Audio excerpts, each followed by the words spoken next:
بسم اللہ والصلاۃ علی رسول اللہ۔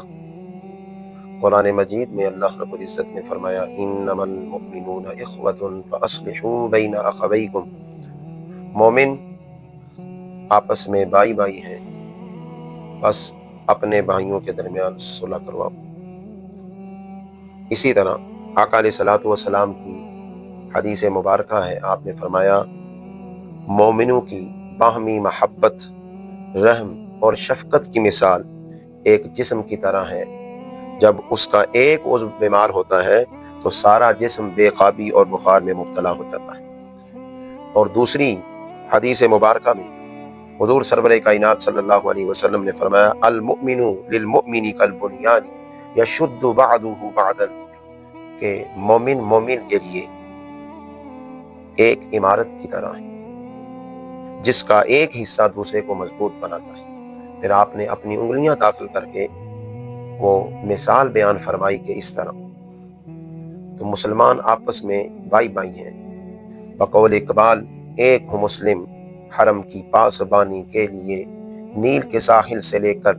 تا بقا کے کاشگر، ٹھیک ہے، نیل کے ساحل سے کاشگر تک، افریقہ سے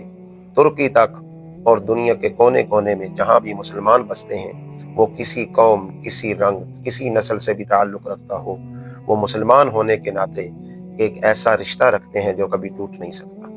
اسی کو دوسرے مقام پر اقبال نے یوں بیان کیا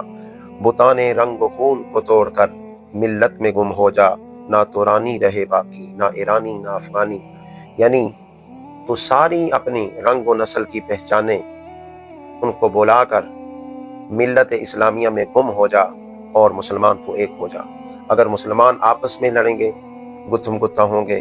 ایک دوسرے کے خلاف سازشیں کریں گے، ایک دوسرے کو کمزور کریں گے، تو پھر اس کا نقصان کیا ہوگا؟ اس کا نقصان یہ ہوگا کہ وہ دشمن جسے اللہ نے فرمایا لا تتخذوا اليہود والنصارى اولیاء،